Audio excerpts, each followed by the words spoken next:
ওদের উপস্থিতি এখন পর্যন্ত 22 জন। 3 সেকশন মিলে 22 জন। এখানে কি 3 সেকশনই আছে? এ, বি, সি? জি স্যার। জি স্যার। এত কম কেন? স্টুডেন্ট কি জানে না নাকি ইচ্ছা করে আসেনি? Yes? কেউ জানে? স্যার সবাই তো জানে, গতকালকে নোটিশ দেওয়া হয়েছে।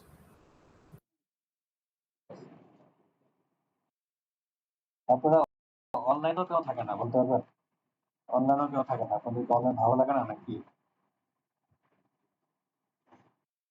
অফলাইনে অফলাইনে তাও থাকে, কিন্তু অনলাইনে থাকেন না কেন? এর কারণ বলেন তো আমাকে। স্যার ম্যাক্সিমাম গ্রামে গেছে স্যার, গ্রামে অনেক ঝড় বৃষ্টি হয়েছে স্যার, ইলেকট্রিসিটি অনেক কম। স্যার আজকে গভর্নমেন্ট অফিস ছুটি হয়েছে, তো আজকে অনেকে বাড়িতে যাচ্ছে। আপনাদের তো আগেই ছুটি হয়ে গেছে, আপনারা তো আর গভর্নমেন্ট অফিস।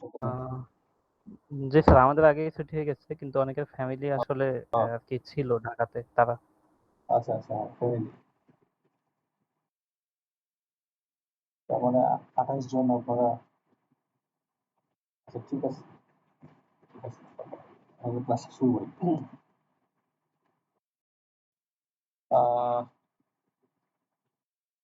এখানে আজকে আমরা শুরু করব হচ্ছে আর্থকুয়েক। ঠিক আছে, কুইন শেষ হয়েছে, আমাদের আর্থকুয়েকের 2টা ক্লাসে আর্থকুয়েক শেষ করব। স্যার রেকর্ড করলে ভালো হয় স্যার। রেকর্ড হচ্ছে, জি স্যার, আবার দেখা যায় তোদের রেকর্ড হচ্ছে। জি স্যার, ধন্যবাদ স্যার। এখানে আর্থকুয়েকের উইন্ডের যেরকম আমরা কিছু বেসিক জিনিস আগে জানছি, এরপরে একটা এক্সাম্পল করছি। আর্থকুয়েকের ক্ষেত্রেও তাই, প্রথমে আমরা কিছু বেসিক জিনিস জানবো, এরপরে আর্থকুয়েক লোডটা কিভাবে ক্যালকুলেশন করতে হয় সেটা দেখবো, এবং বিল্ডিং এ আর্থকুয়েক কিভাবে আপনার ফোর্সটা জেনারেট করে এটা দেখবো। হ্যাঁ, এবং একটা এক্সাম্পল করবো, তাহলে মোটামুটি আর্থকুয়েকটা শেষ হবে। এবং আমরা বিএনবিসি পার্ট 6 চ্যাপ্টার 2 এর একটা সেকশন আছে আর্থকুয়েক লোড, ওইটার মোটামুটি অনেকটাই কভার করে ফেলবো। ঠিক আছে, বিএনবিসির উইন্ড মোটামুটি আমরা অনেকটাই কভার করছি। বিএনবিসির পার্ট 6 চ্যাপ্টার 2 এর আর্থকুয়েক লোডটা কভার করে ফেলবো। আচ্ছা, এখন এখানে প্রথমত আর্থকুয়েক, যেটাকে আমরা আর্থকুয়েক বলি, হ্যাঁ, এটা বাংলাতে তো জানা ভূমিকম্প, তাই না? কিন্তু আর্থকুয়েক অনেকে এই আর্থকুয়েক, এই যে কুয়েক যেটা আছে এটাকে হচ্ছে কোয়াক বলে, আর্থকোয়াক। এটা আসলে আর্থকোয়াক না, কুয়েক, আর্থকুয়েক। ঠিক আছে, কোয়াক না।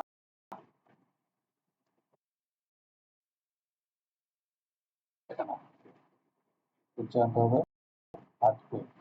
বুঝতে পারছেন? এটা যদি কেউ হচ্ছে আর্থকোয়াক বলতেন, এটা এখন থেকে বলবেন না, এটা হবে আর্থকুয়েক। তো আর্থকুয়েকটা হচ্ছে কি ভূমিকম্প।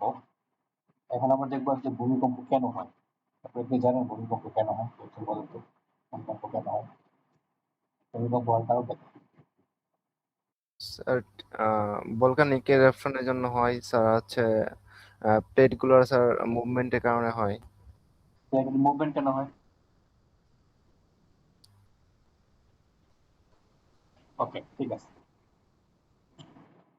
আমরা আসলে মানে আপনাদের যে বয়স, এই বয়সে সবাই আর্থকুয়েক ফিল করছেন। এমন কি কেউ আছেন আর্থকুয়েক একবার নাই এখন পর্যন্ত? আর্থকুয়েক হয়েছে, আপনি বুঝতে পারেন নাই, বা আর্থকুয়েকের সাথে আর্থকুয়েকের কোনো এক্সপিরিয়েন্স নাই আপনার পুরো লাইফে, এরকম কেউ আছেন? না স্যার। সামনে আরো সামনে আরো ঘন ঘন হবে। আচ্ছা, তো যাক, এই যে একটা বললাম না যে সামনে আরো ঘন ঘন হবে, হ্যাঁ, এটাও বুঝতে পারবেন আমাদের এই লেকচারটা পড়লে। আচ্ছা, এখন এখানে দেখেন, এখানে আজকের কিছু বেসিক জিনিস আমরা আলাপ করতে চাই।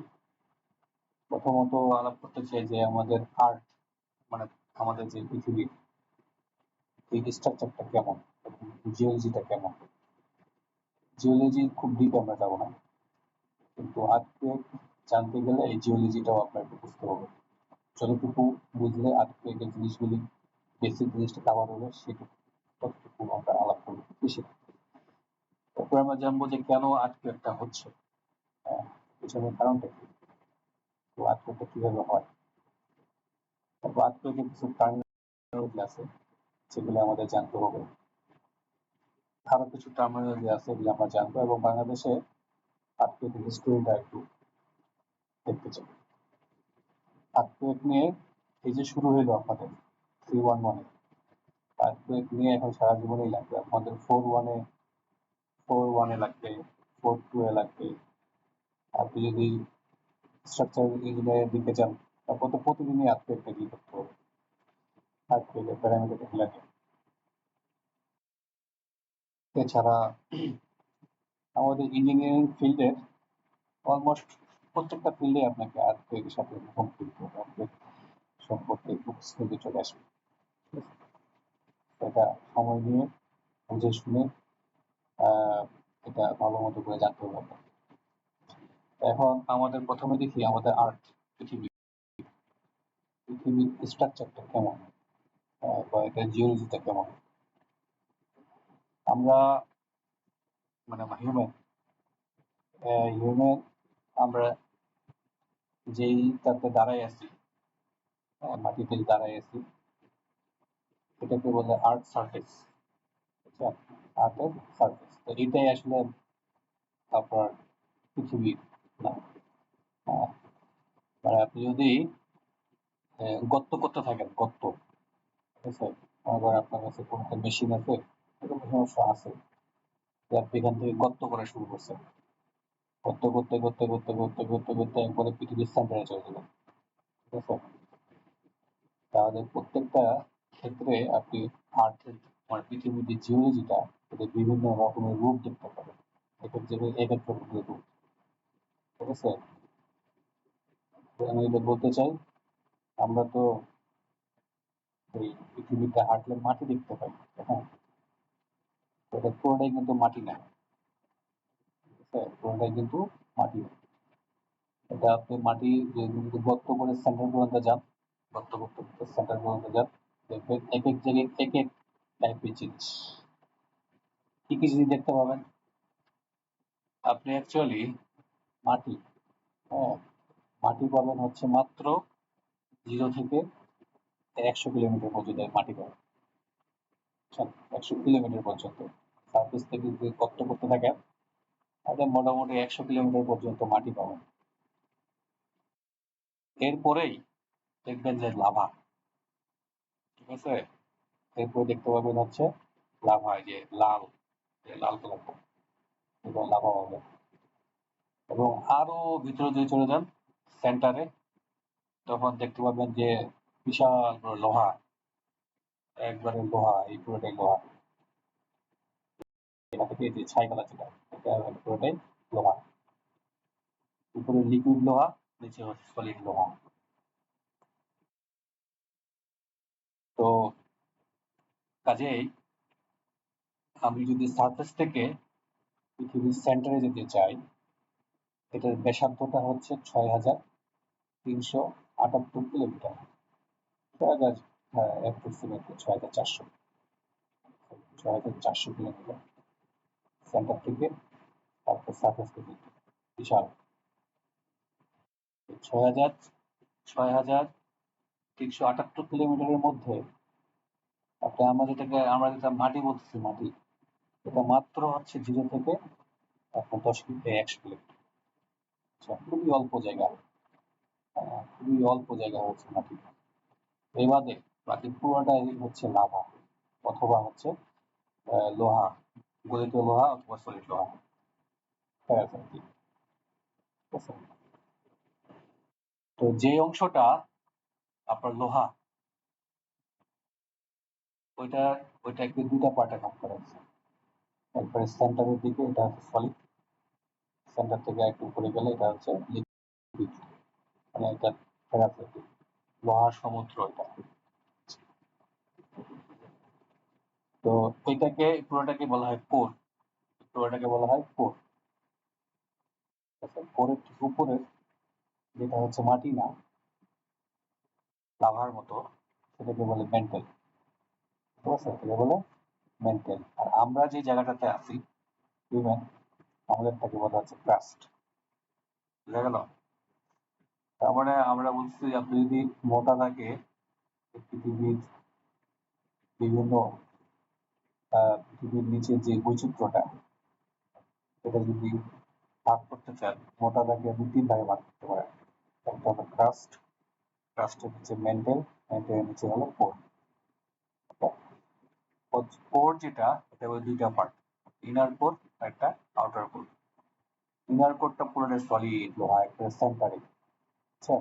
সেন্টারে হচ্ছে পুরো একদম লোহার একটা বল, লোহার মানে লোহার একটা বল, বিশাল বড় লোহার একটা বল, এটা সলিড লোহার বল। তার উপরে হচ্ছে লিকুইড, লিকুইড লোহার সমুদ্র। এরপরে হচ্ছে লাভা, লাভাটা পুরোটাই বলে হচ্ছে মেন্টেল, মেন্টেল উপরে, তারপর হচ্ছে ক্রাস্ট। এই হলো আমাদের আর্থের স্ট্রাকচার, জিওলজিক্যাল স্ট্রাকচার হচ্ছে। তো এখানে যে ক্রাস্ট যেটা, এটা মূলত 40 কিলোমিটার পর্যন্ত। মেন্টেল হচ্ছে প্রায় 3000 কিলোমিটার, কোর হচ্ছে প্রায় 3500 কিলোমিটার। এই হলো স্ট্রাকচারটা। এখন আপনি যদি বললাম যে গর্ত করতে থাকেন, তো আপনি দেখতে পাবেন যখন পৃথিবীর উপরের দিকে টেম্পারেচার হচ্ছে কম, আপনি যতই নিচের দিকে যাবেন ততই টেম্পারেচার বাড়তে থাকবে। এই যে ছাই কালারের থেকে এই লাল কালারের টেম্পারেচার বেশি, এটার থেকে এটা বেশি, এর থেকে এটা বেশি, লিকুইড টেম্পারেচার আরো বেশি, সলিড হচ্ছে আরো বেশি। তো আপনি যতই উপর থেকে নিচের দিকে যাবেন টেম্পারেচার গ্রাজুয়ালি বাড়তে থাকবে। তাহলে আমি যদি হাইটের রেসপেক্টে টেম্পারেচারের একটা কার্ভ করি, তাহলে দেখতে এরকম হবে। এই কার্ভটা, কালো লাইন, কালো যে লাইনটা, এটা হলো মেন্টেল। যে এখানে টেম্পারেচার 0 আর সারফেসে, এখান থেকে 1000 কিলোমিটার নিচে টেম্পারেচার হচ্ছে প্রায় 200 ডিগ্রি, 2000 ডিগ্রি সেন্টিগ্রেড। তারপরে আপনি গর্ত করতে করতে 3000 কিলোমিটার নিচে যান, তখন আপনি টেম্পারেচার পাবেন প্রায় 4000 কিলোমিটার। এটা হলো মেন্টেল। তারপরে আউটার কোরে ঢুকলেন, আউটার কোরে বা ইনার কোর, ইনার কোর দেখেন টেম্পারেচার কত, প্রায় 5000 ডিগ্রি সেন্টিগ্রেড। ঠিক আছে, তার মানে 5000 কিলোমিটারে আপনি রাফলি 5000 ডিগ্রি সেন্টিগ্রেড টেম্পারেচার হবে। এটা আপনি ইমাজিনেশন করতে পারবেন না, 5000 ডিগ্রি সেন্টিগ্রেড কি টেম্পারেচার। আমরা 100 ডিগ্রি সেন্টিগ্রেড, হ্যাঁ, যখন হচ্ছে আপনার পানি বুদবুদ করে, এখানে হাত দিলেই কি গরম, তাই না? এই টেম্পারেচার কত, প্রায় 5000 ডিগ্রি সেন্টিগ্রেড। ঠিক আছে, এই টেম্পারেচারের মুখোমুখি আপনি হয়তো লাইফে কখনোই হবেন না।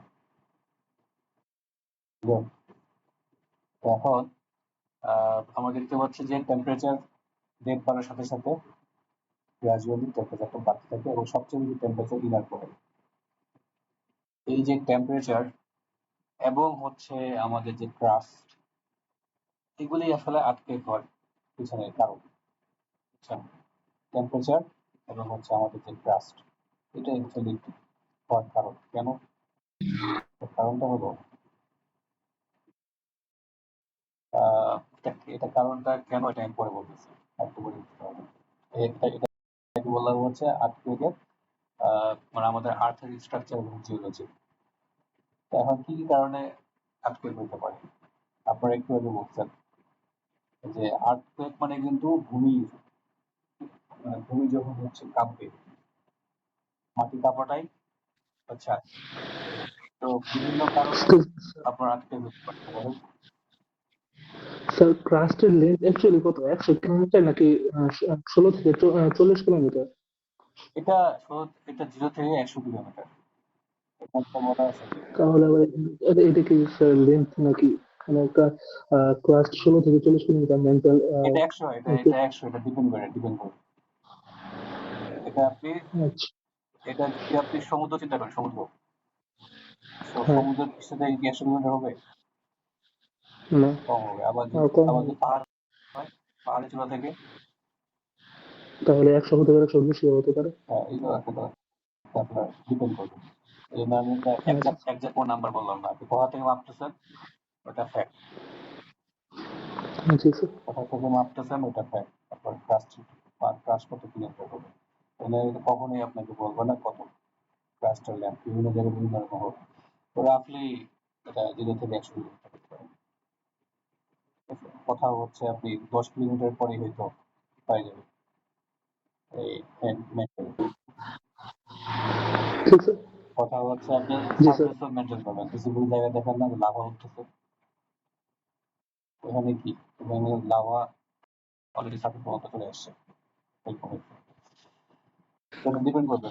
ক্রাস্ট হচ্ছে একজ্যাক্ট লেন্থ বলা কঠিন, তো মোটামুটি 100 কিলোমিটার বলতে পারেন। এখন এই যদি হচ্ছে আপনার ভলকানিক ইরপশন হয়, ভলকানিক ইরপশন মানে কি, মেন্টাল যদি হচ্ছে বের হয়ে আসে, যে ছবি দেখতে পাচ্ছি, ভলকানিক ইরপশন হওয়ার সময় তখন যদি হচ্ছে ভূমিটা কেঁপে যায়, এই কারণে আপনার আর্থকুয়েক হতে পারে, ঠিক আছে? ভূমিকম্প হতে পারে, ভূমিকম্প। আবার যদি হচ্ছে হিউজ ল্যান্ড হচ্ছে স্লাইড করে পড়ে, হ্যাঁ, তাহলে হচ্ছে আপনার ভূমিকম্প হতে পারে, আর্থকুয়েক হতে পারে। আর যেটা আমাদের কমন, সেটা হচ্ছে যদি আপনার প্লেটে প্লেটে ধাক্কা খায়, ঠিক আছে, তাহলে হচ্ছে এটা এটা আমরা পরে বলবো কেন প্লেটে প্লেটে ধাক্কা খাচ্ছে, প্লেট জিনিসটা কি উল্লেখ করা করতেছে।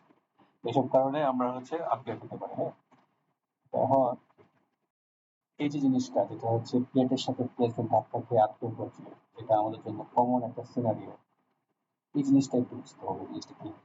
প্রথমে আমাদেরকে বুঝতে হবে প্লেট জিনিসটা কি, খাবার প্লেট কি বুঝাচ্ছি। এটা বুঝতে হলে আপনাকে এই পৃথিবীর কন্টিনেন্টাল ড্রিফট আগে বুঝতে হবে। কন্টিনেন্টাল ড্রিফট বুঝতে হলে আপনার চলে যেতে হবে আজকে থেকে 237 বিলিয়ন বছর আগে। ঠিক আছে?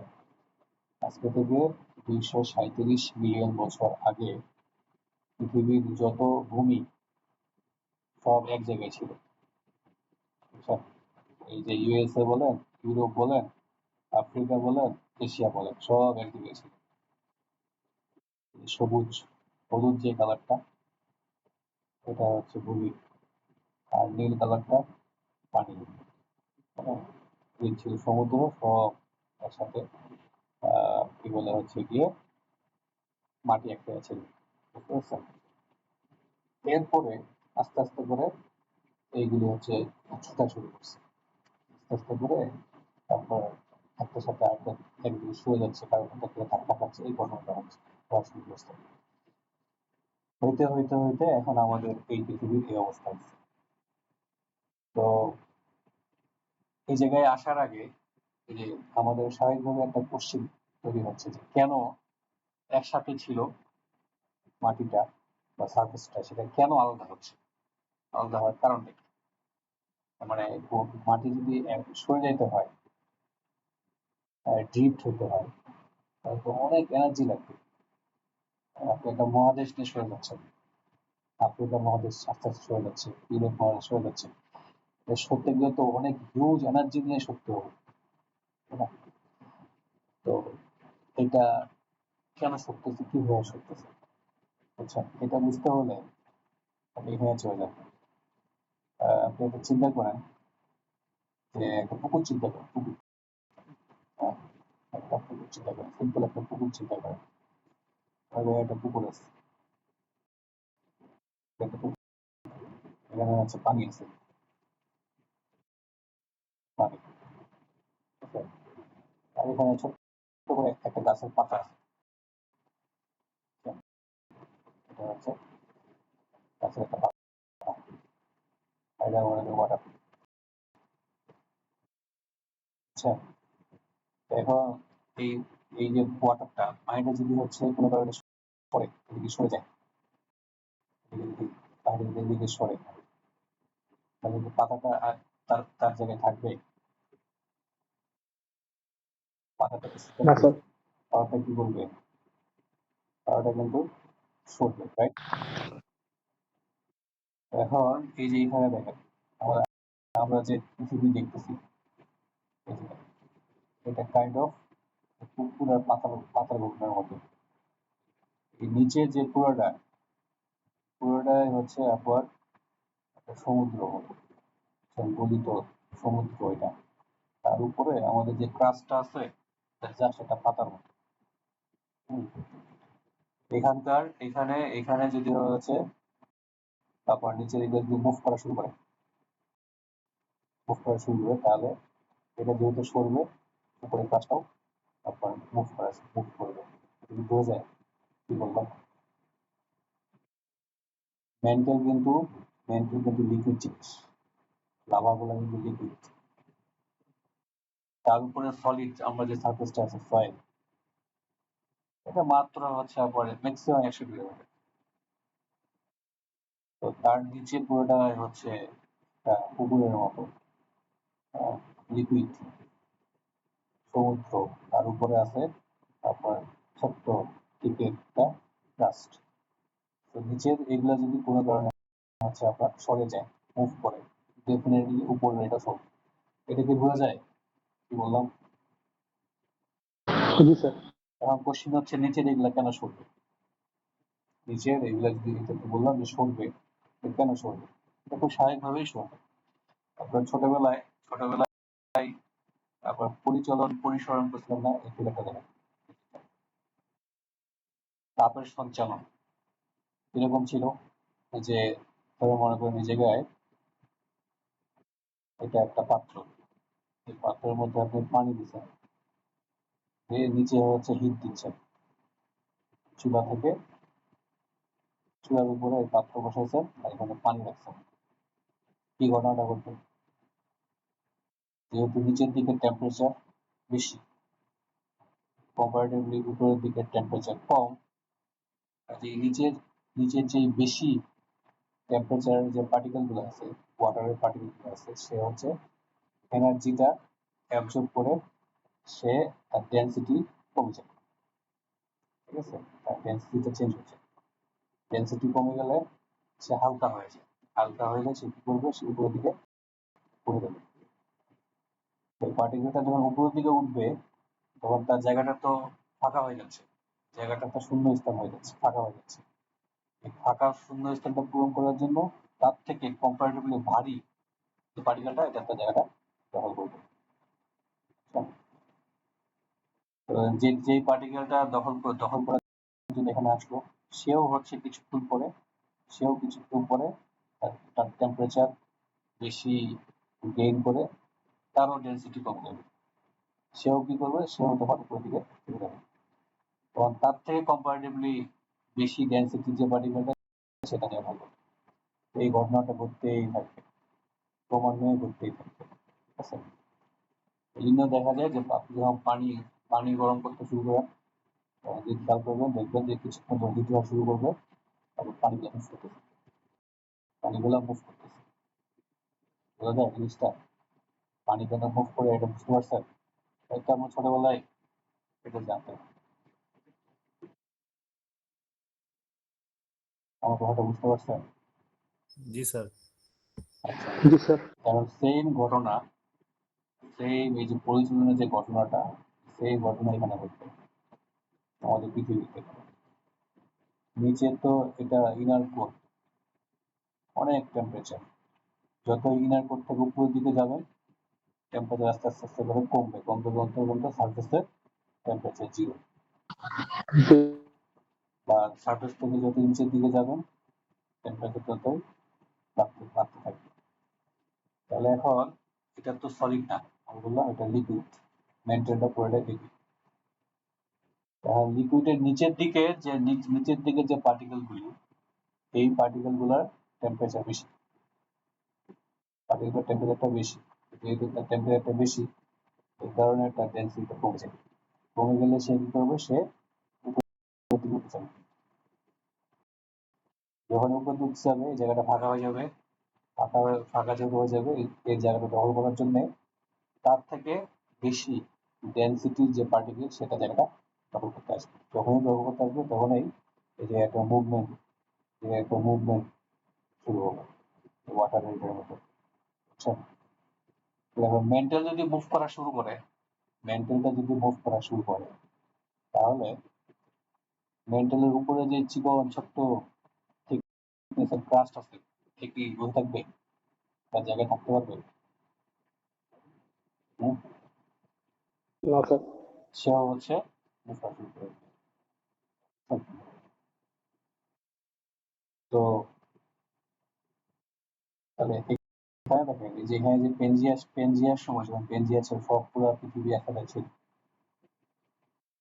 মিলিয়ন বছর ধরে নিচে যে মেন্টালটা, হ্যাঁ, এই মেন্টালের মুভমেন্টের কারণে উপরে যে ক্রাস্ট, এই ক্রাস্ট হচ্ছে আপনার ভেঙে মুভ করা শুরু করছে। আচ্ছা, এখন প্রশ্ন হচ্ছে এরা কি দূরে সরে যাবে নাকি একে অপরের সাথে ধাক্কা খাবে, এটা ডিপেন্ড করবে মেন্টালটা কোন দিকে মুভ করতেছে তার উপর, বুঝতে পারছেন? আচ্ছা, এটা দিয়ে পড়ে আছে। তো এখানে কি দেখা যাচ্ছে যে এই কারণে দেখা যায় যে এই পেনজিয়া, এটাকে বলে পেনজিয়া যুগ, হ্যাঁ, বা হচ্ছে গন্ডোয়ানা যুগ। তো এই যুগে পুরো পৃথিবী, এটা কিন্তু একটা থিওরি, হাইপোথেটিক্যাল থিওরি। আমরা কিন্তু আমরা কিন্তু জানি না যে এখানে আমার কি অবস্থা ছিল। 37 মিলিয়ন বছর আগে তো মানুষ ছিল না, তাই না? একটা অ্যাজাম্পশন করা হচ্ছে যে ছিল, এবং এই অ্যাজাম্পশনটার পিছনে কারণ আছে। পিছনের কারণটা হলো পৃথিবী যে একসাথে ছিল এটা বোঝার উপায় আছে। আস্তে আস্তে এটা কি হলো, তো এখানে আস্তে আস্তে করে এই যে এটা যেহেতু মুভ করতেছে নিচের মেন্টালটা মুভ করার কারণে দেখা গেছে যে সার্ফেসটা আস্তে আস্তে করে আপনার দূরে সরে গেছে। এইভাবে আস্তে আস্তে বছর পর বছর, যে এটা হলো 195 মিলিয়ন বছর আগে ঘটনা, এরপরে 152 মিলিয়ন বছর আগে ঘটনা, মানে আমাদের এখনকার সময় থেকে 152 মিলিয়ন বছর আগে ঘটনা। এটা হচ্ছে 66 মিলিয়ন বছর আগে ঘটনা, যে স্পষ্ট বোঝা যাচ্ছে। এদিকে হচ্ছে Africa, south America, north America ভাগ হয়ে গেছে, আর এখন আমাদের এই পৃথিবীর অবস্থা, ঠিক আছে? এদিকে এই যে আপনাদের ব্রাজিল, আর্জেন্টিনা, এদিকে এখানে আফ্রিকা, এদিকে ইউএসএ, এটা এটা হচ্ছে ভারত, এখানে বাংলাদেশ, এদিকে ইউরোপ। এখন এটা আমরা কিভাবে বুঝতে পারলাম যে পুরো জিনিসটা একসাথে ছিল? আপনি খেয়াল করে দেখেন এই ম্যাপটা, এটাকে যদি আপনি জোড়া লাগাতে চান, এটাকে এভাবে জোড়া লাগাবেন। যদি জোড়া লাগাতে চান এটা একবারে সুন্দর মতো করে খাঁজে খাঁজে বসে যাবে। আপনি যদি ধরে এটাকে এখানে বসান, বসালে দেখবেন এই যে খাঁজটুকু হতে থাকে একবারে সুন্দর মতো বসে যাবে। এই পুরো জিনিসটাই হচ্ছে একসাথে বসে যাবে যদি আহ, এটাকে মানে জোড়া লাগাতে চান, পুরোটাই সুন্দর মতো করে বসে যাবে। এটা একটা কারণ। আরেকটা কারণ হচ্ছে আপনার জীব বৈচিত্র্য। তো রিসার্চ তো দেখা গেছে এই যে এই পাশে সমুদ্রের এই মাঝখানে এটা তো আপনার প্যাসিফিক, এটা আটলান্টিক, হ্যাঁ, এটা তো আটলান্টিক মহাসাগর। আটলান্টিক মহাসাগরের এই পাশে, যে এই পাশের গাছগাছালি, পশু পাখি, জীব বৈচিত্র্য যেরকম আটলান্টিক মহাসাগরের এই পাশে এই অঞ্চলের গাছগাছালি, জীব বৈচিত্র্য সব একই রকম, বুঝতে পারছেন? এটা আসলে যদি আপনার একসাথে না থাকতো তাহলে হওয়ার সম্ভাবনা হচ্ছে খুবই কম। ইভেন এই যে এদিককার জীব বৈচিত্র্য আর এদিকে যদি একরকম না, এটা একরকম, এটা অন্য আরেকরকম, বুঝছেন? কিন্তু এই অঞ্চলের জীব বৈচিত্র্য এবং হচ্ছে আটলান্টিক মহাসাগরের এই অঞ্চলের জীব বৈচিত্র্য একই রকম, বুঝছেন? গাছগাছালি। সেখান থেকে বোঝা যায় যে এটা মিলিয়ন বছর আগে পুরোটাই একসাথে ছিল। আমি জিনিসটা কি বুঝতে পারছি কিভাবে দেখছি? জি স্যার। হ্যাঁ, তো এটা হলো আমাদের ওয়ার্ল্ডের জিওলজি। এখন আমরা দেখতে চাই যে প্লেট জিনিসটা কি। প্লেট জিনিসটা কি? তো এটা যখন আপনার পৃথিবীটা একসাথে ছিল পেনজিয়া যুগে, তখন এখানে প্লেট বলতে একটা প্লেটই ছিল। হ্যাঁ, তো এরপরে বিলিয়ন বিলিয়ন বছর ধরে আপনার হচ্ছে এই প্লেট গুলা ভাঙতে শুরু করছে। ঠিক আছে, তখন কি হয়েছে, এই জায়গায় হচ্ছে ফাটল দেখা গেছে। তারপর সত্য হলে তো পুরা ক্রাশটা ভেঙে সত্য হবে, রাইট? তো এখানে দেখেন, এই যে আফ্রিকা মহাদেশ যেটা, আফ্রিকা প্লেট যেটা, এই প্লেটটা কিন্তু শুধু এইটুক না। এই প্লেটটা কিন্তু শুরু হয়েছে সমুদ্রের ভিতর থেকে, পুরোটাই একটা প্লেট। তারপরে হচ্ছে সাউথ সাউথ আমেরিকান প্লেট যেটা, এটা কিন্তু এই পুরোটাই প্লেট। তো এগুলি হচ্ছে এক একটা প্লেট, এবং এই প্লেট টু প্লেটের মাঝখানে যে লাইনটা, এই লাল লাইনগুলি, এগুলোকে বলে প্লেট বাউন্ডারি। আচ্ছা, এগুলোকে বলে প্লেট বাউন্ডারি। তো পৃথিবীতে যত আর্থকুয়েক, তার ম্যাক্সিমামই, অধিকাংশই আপনার এই প্লেট বাউন্ডারি গুলোতে হয়। আচ্ছা, অধিকাংশ আর্থকুয়েকই এই প্লেট বাউন্ডারি গুলোতে হয় আর কি। হ্যাঁ, তো আমরা দেখবো যে আমাদের বাংলাদেশের কাছাকাছি কোনো প্লেট বাউন্ডারি আছে কিনা। তাহলে এটা তো বললাম। তো এগুলাকেই বলে হচ্ছে টেকটনিক প্লেট। এগুলোকেই বলে টেকটনিক প্লেট। তো এখন এই যে মেন্টেল যেটা, মেন্টেল মেন্টেল কোন দিকে ঘুরতেছে, মেন্টেলের পার্টিকেল গুলো কোন দিকে ঘুরতেছে, ওটার উপর ডিপেন্ড করবে যে আপনার কোন প্লেটটা কোন দিকে সরবে। সব প্লেট কিন্তু একদিকে সরবে না, কিছু প্লেট একদিকে, কিছু প্লেট অন্য আরেকদিকে সরবে। এটা আমি দেখাচ্ছি এই ফিগার থেকে আরেকবার। তো মনে করেন, চিন্তা করেন, ধরে নেন যে এটা একটা প্লেট, নাম দিলাম প্লেট 1।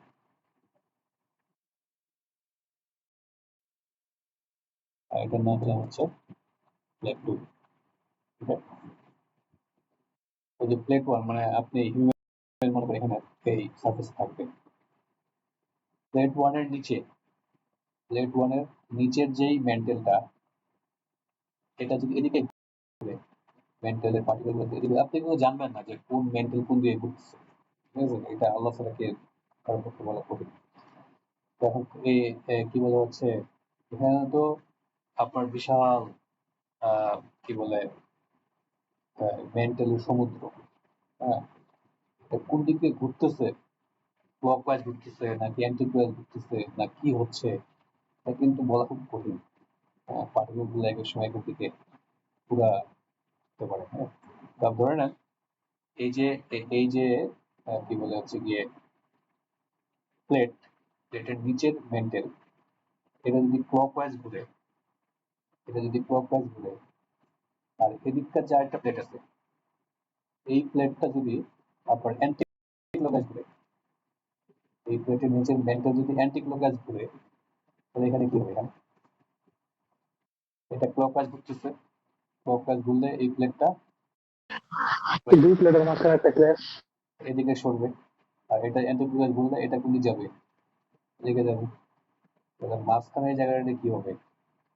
এই জায়গায় হচ্ছে আপনার একটা ক্ল্যাশ হবে, রাইট? এখানে দেখতে পাচ্ছেন যে এই যে প্লেটটা, এই প্লেটটা কিন্তু এটাকে নাম দিয়ে দিই প্লেট 3। প্লেট 1 কিন্তু প্লেট 3 ভিতরে ঢুকে যাচ্ছে, বুঝতে পারছেন? ভিতরে ঢুকে যাচ্ছে। এই যে ঘটনাটা হচ্ছে, এই ঘটনাটা আমাদের সাথে হচ্ছে, এই ঘটনাটা আমাদের সাথে হচ্ছে, এটা ম্যাথ। আবার এখানে একটা দেখি, তো প্লেট 1 যদি এদিক ঘুরে, ধরে নিচ্ছি প্লেট 2টা, প্লেট 2 এর নিচের মেন্টাল গুলো আপনার অ্যান্টি ক্লকওয়াইজ ঘুরে ঘুরতেছে। ঘুরলে কি হবে? এই জায়গাটাতে একটা সরে যাচ্ছে এদিকে, আর একটা সরে যাচ্ছে এদিকে। এখানে কি হবে? একসময় ফাঁকা হয়ে যাবে, তাই না? ফাঁকা হইলে এই যে লাভা গুলা সব বের হয়ে যাবে। বুঝছেন জিনিসটা? এই ঘটনাটা ঘটছে জাপানে। তো তার মানে আমাদের যে প্লেটগুলি এটা প্রতি সেকেন্ডে মুভ করতেছে। প্রত্যেকটা প্লেট প্রতি সেকেন্ডে মুভ করতেছে। কোনো প্লেটের সাথে কোনো প্লেট মুখোমুখি হচ্ছে, কোনো প্লেট থেকে কোনো প্লেট দূরে সরে যাচ্ছে। এই যে এই ফিগারটা বুঝতে পারবেন। এখানে আমি কোনটা ফোকাস করি? আচ্ছা আমি এখানেই ফোকাস আচ্ছা আমি বড়টা ফোকাস করছি, এইটা প্যাসিফিক প্লেট, যেটা প্যাসিফিক প্লেটের সাথে অস্ট্রেলিয়ান প্লেট এটা মুখোমুখি সংঘর্ষ হচ্ছে। আবার এই যে অ্যান্টার্কটিক প্লেটের সাথে প্যাসিফিক প্লেটটা দূরে সরে যাচ্ছে। এদিকে দূরে সরতেছে, কিন্তু আবার এদিকে যে সাউথ আমেরিকান প্লেট আছে তার সাথে ধাক্কা খাচ্ছে। আচ্ছা, সো এই প্লেটে যে ধাক্কা খাওয়া এবং দূরে সরে যাওয়া এটা প্রত্যেক সেকেন্ডে করতেছে আমার। এবং আমরা প্রত্যেক সেকেন্ডে মুভ করছি। পুরো পৃথিবী প্রত্যেক সেকেন্ডে মুভ মুভের মধ্যে আছে। তো আমরা ফোকাস করবো হচ্ছে ইন্ডিয়ান প্লেট, যে প্লেটটা হচ্ছে আমাদের প্লেট, ইন্ডিয়ান প্লেটের উপর। ইন্ডিয়ান প্লেটের ক্ষেত্রে কি ঘটনা হয় দেখা ভালো ছবি আছে, ফোর্থ ওয়ান দেখেছিলাম, এখানে নাই, এখানে দেখেন যুগ বলে ভারত, বুঝতে পারতেছেন ভারত, এই যে এটা কিন্তু এটা ইন্ডিয়া, কালারটা চেঞ্জ করে জি স্যার।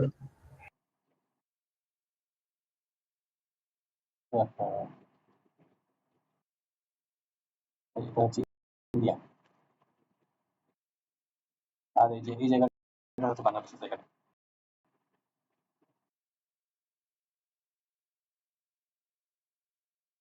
এটা বাংলাদেশ। তো আমরা আমরা যে প্লেটটার উপরে আছি, এই যে এটা শ্রীলঙ্কা, আমরা যে প্লেটটা আছি এই প্লেটটার নাম হচ্ছে আপনার এই প্লেটটার নাম হচ্ছে ইন্ডিয়ান প্লেট, এর নাম হচ্ছে ইন্ডিয়ান প্লেট, প্লেটটার নাম হচ্ছে ইন্ডিয়ান প্লেট।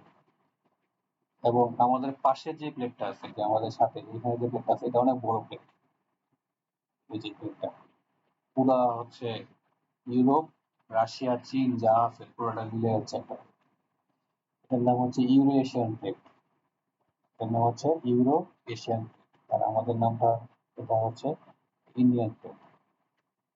তো এই যে ইউরো এশিয়ান প্লেট এবং হচ্ছে ইন্ডিয়ান প্লেট এটা কিন্তু মুখোমুখি দেখা যাচ্ছে। ইন্ডিয়ান প্লেটটা এটা সাথে ইউরো এশিয়ান প্লেটটা এটা মুখোমুখি সংঘর্ষ হচ্ছে, এবং যে জায়গাটাতে সংঘর্ষ হচ্ছে এই জায়গাটা থেকে হিমালয়, এটা থেকে হিমালয়, পুরোটা হিমালয়। এবং আমাদের যে প্লেটটা এটা ইউরো এশিয়ান প্লেটের নিচে ঢুকে যাচ্ছে, আমাদের প্লেটটা ইউরো এশিয়ান প্লেটে ঢুকে যাচ্ছে, এবং এসব করে দেখা গেছে কত মিলিয়ন বছর পর এই ইন্ডিয়ায় আর থাকবে না, পুরো ইন্ডিয়া আপনার ইউরো এশিয়ান প্লেটের ভিতরে ঢুকে যাবে, বাংলাদেশে থাকবে না। এটার প্রমাণটা কি? এর প্রমাণটা হচ্ছে এই হিমালয়, হিমালয় তো দ্বীপপুর, বিশাল পাহাড়ের সারি। তো এভারেস্ট বা হিমালয় আর কি, হিমালয় প্রতি বছর একটু একটু করে উঁচু হচ্ছে। আচ্ছা, এই বছর হিমালয় যা, পরের বছর হিমালয়ের পাহাড়গুলো আরেকটু উঁচু হয়। উঁচু হওয়ার কারণ কি? সবগুলো পাহাড় একসাথে, কারণটা হচ্ছে এই ইন্ডিয়ান প্লেটটা তারপর ইউরেশিয়ান প্লেট ভিতরে ঢুকে যাচ্ছে, এই ঘটনাটা হচ্ছে, এই ঘটনাটা হচ্ছে, বুঝছেন? এটা ইউরেশিয়ান প্লেট, এটা ইন্ডিয়ান প্লেট, আমাদের ইন্ডিয়ান প্লেট ইউরেশিয়ান প্লেটের ভিতরে ঢুকে যাচ্ছে। আবার জাপানেরটা দেখতে পাচ্ছি, এই যে জাপান, এটা জাপান, এটা জাপান। তো জাপানের যে প্লেটটা, এই জাপানের প্লেট হচ্ছে এই প্লেটটা থেকে সরে যাচ্ছে, খুব দ্রুত সরতেছে এটা আর কি। এই জন্য জাপানে এত আটকে পায়। এই যে এটা কিন্তু জাপান, দেখেন জাপানের প্লেট বাউন্ডারি কোনটা লাল হয়ে গেছে। আচ্ছা, এখানে এখানে যে দেখতে পাচ্ছেন যে ছোট ছোট অনেকগুলো লাল বিন্দু দেখতে পাচ্ছেন না, লাল বিন্দু, জি স্যার। এগুলা বোঝাচ্ছে আর্থকুয়েক। এগুলা বোঝাচ্ছে আর্থকুয়েক। এই ফিগারে এই লাল বিন্দুগুলা বোঝাচ্ছে আর্থকুয়েক। তার মানে যদি আজকে যদি কোনো একটা আর্থকুয়েক হয় এখানে, তাহলে এখানে একটা লাল বিন্দু বসে যাবে। এইভাবে আর কি। তো অনেক দিনের, মানে ধরেন যে আজকে কোনো আর্থকুয়েক হলো, এখানে একটা লাল বিন্দু হবে। আর এখানে একটা আর্থকুয়েক হলে এখানে একটা লাল বিন্দু হবে। তাহলে এখন দেখেন কত আর্থকুয়েক হয়েছে এখানে মোটামুটি প্রতিদিনেই আপনার আর্থকুয়েক হচ্ছে। প্রতিদিন না, আমি তো বলবো প্রতি মিনিটে আর্থকুয়েক হচ্ছে। জি স্যার, সিলেট অনেক হয় স্যার। সিলেট দুই একদিন। আপনার কিছু অ্যাপস আছে, আমার কাছে আমার মোবাইলেই আছে। ওই অ্যাপসটা খুলবেন, দেখবেন যে হচ্ছে কয়েক মিনিট অ্যাপটার দিকে তাকায় থাকবেন। হ্যাঁ, দেখবেন কয়েক মিনিটের মধ্যে ওয়ার্ল্ডের কোনো এক জায়গায় আটকে গেল। তাহলে আর্থকুয়েক প্রতি মিনিটে আর্থকুয়েক হচ্ছে। যে আর্থকুয়েক গুলির মানে ম্যাগনিটিউডটা বেশি থাকে, ওইগুলা হচ্ছে গিয়ে আমরা টের পাই। কিছু আর্থকুয়েক আছে ম্যাগনিটিউড কম, ওইটা আমরা টের পাই না, বাট প্রতি মিনিটে হচ্ছে। আচ্ছা, তো এখানে দেখেন যে লাল যে বিন্দুগুলা, এই সব বিন্দুগুলো বোঝাচ্ছে আর্থকুয়েক। আর যেগুলো নীল কালারের লাইন, নীল কালার, এটা হচ্ছে প্লেট বাউন্ডারি। আপনি খেয়াল করে দেখেন, যত আর্থকুয়েক হচ্ছে সব কিন্তু প্লেট বাউন্ডারি বরাবর। বুঝছেন? যত আর্থকুয়েক সব হচ্ছে প্লেট বাউন্ডারি বরাবর। এই যে এটা হলো সৌদি আরব। সৌদি আরবে এখন আর্থকুয়েক খুব কম হয়। একইভাবে এই যে এই জায়গাটা আছে না, এখানে তো সংযুক্ত আরব আমিরাত। সংযুক্ত আরব আমিরাতে আর্থকুয়েক হওয়ার জায়গা খুব কম। এই জন্য যে টল বিল্ডিং গুলা, বড় বড় বিল্ডিং, তারা হচ্ছে পরে অনায়াসে পরে ফেলে, তাদের আর্থকুয়েক নিয়ে টেনশন নেই। আবার এই জায়গাটা দেখেন, এই জায়গাটাতে কখনোই আর্থকুয়েক হয় নাই, হওয়ার কথাও না। কেন? প্লেট বাউন্ডারি থেকে অনেক দূরে। এই আর কি। এর মধ্যে এই যে জায়গাটুকু, এই যে জাপানের এই সাইডটা সহ অস্ট্রেলিয়ার এই পাশ দিয়ে বাংলাদেশ, বাংলাদেশটা জুম করে দেখাই। কি হলো? আচ্ছা হ্যাঁ, এই যে এটা হলো বাংলাদেশ। ঠিক আছে, এটা পুরোটাকে বলা হয় উইং অফ ফায়ার। মানে আমরা সবাই আগুনের উপরে বসে আছি অ্যাকচুয়ালি, আর্থকুয়েকের পয়েন্ট অফ ভিউ থেকে। হ্যাঁ, যে কোনো সময় বড় ধরনের আর্থকুয়েক হতে পারে, বড় বড় আর্থকুয়েক হচ্ছে। বাংলাদেশ বছর কখনো হয়েছে, বছর হয়েছে। বললাম স্যার অনেক হয়েছে আর্থকুয়েক এইসব হ্যাঁ এলাকায়। হ্যাঁ, এই জায়গাটা হলো বাংলাদেশ। কি হচ্ছে?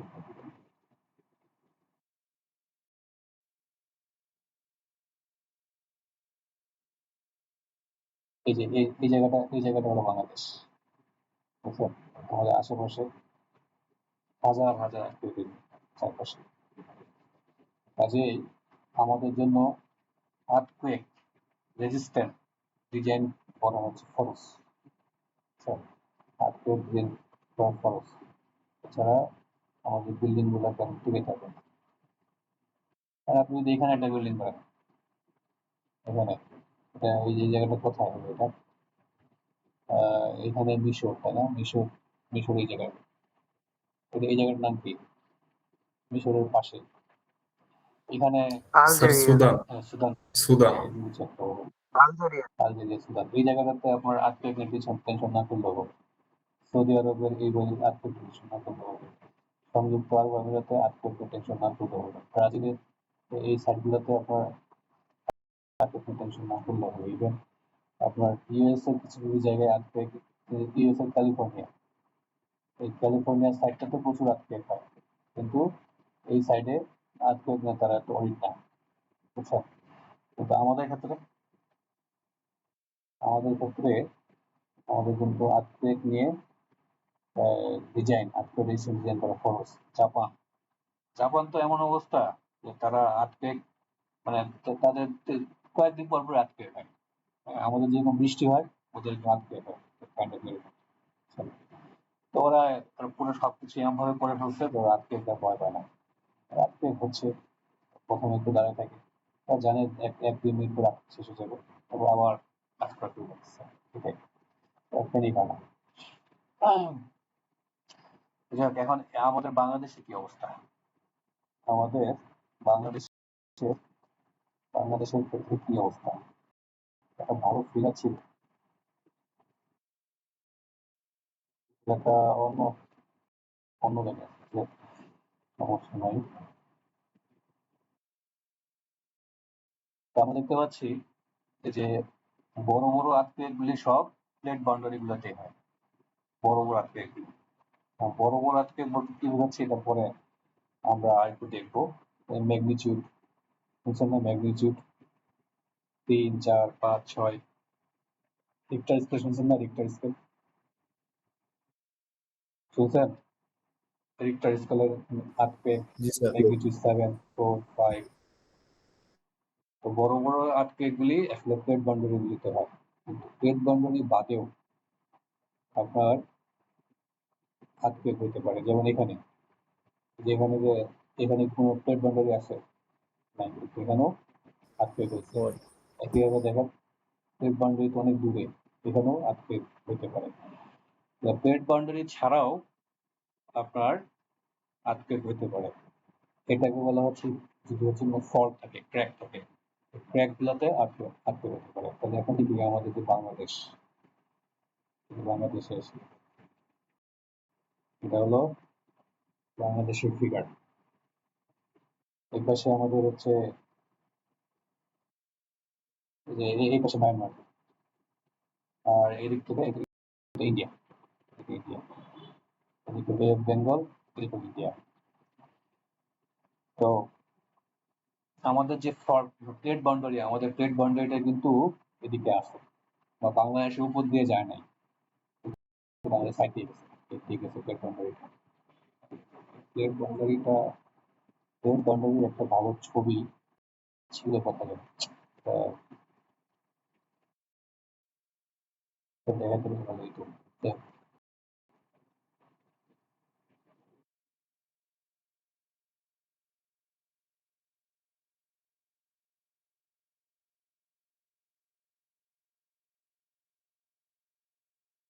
এটা এটা এখানে একটু আছে,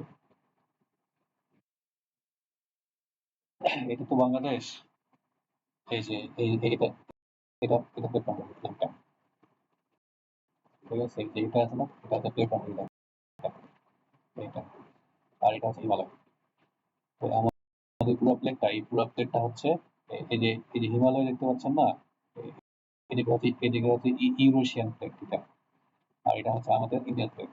এই পুরো প্লেটটা ইউরেশিয়ান প্লেটের ভিতরে ঢুকে যাচ্ছে, বুঝছেন? খুব বেশি দিন নাই, যে আমাদের ঠাকুরগাঁও, তো ঠাকুরগাঁও যা আছে সব আপনার আছে। একটু দাঁড়ান, আমার কম্পিউটার চার্জ হয়ে যাচ্ছে, 1 মিনিট।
হ্যালো হ্যালো জি স্যার, শুনতেছি।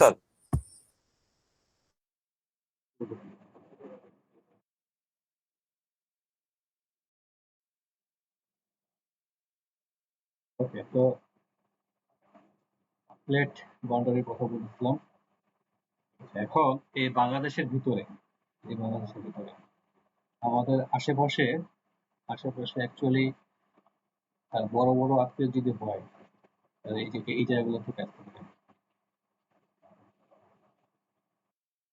এরকম এগুলো থেকে যে কোনো জায়গা থেকে বড় হয়ে যেতে পারে এই জায়গাগুলো থেকে। এখন যেটা দেখা যায় যে রেড বাউন্ডারির থেকে দূরে রেড বাউন্ডারি থেকে দূরের যে অঞ্চলটা, এগুলা তো ছোট ছোট অনেক ক্র্যাক থাকে আর কি। এখানে এটা বাংলাদেশের মধ্যে এই যে লাল লাল যে যেগুলো দেখতে পাচ্ছেন ব্যান্ডিজের মতো, সবগুলা হচ্ছে ক্র্যাক।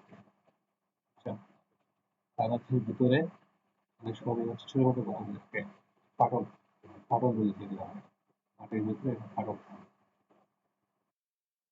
তো এইগুলা থেকেও আপনার আর্থকুয়েক তৈরি হতে পারে। এগুলো থেকেও যে কোনো সময় আর্থকুয়েক তৈরি হতে পারে।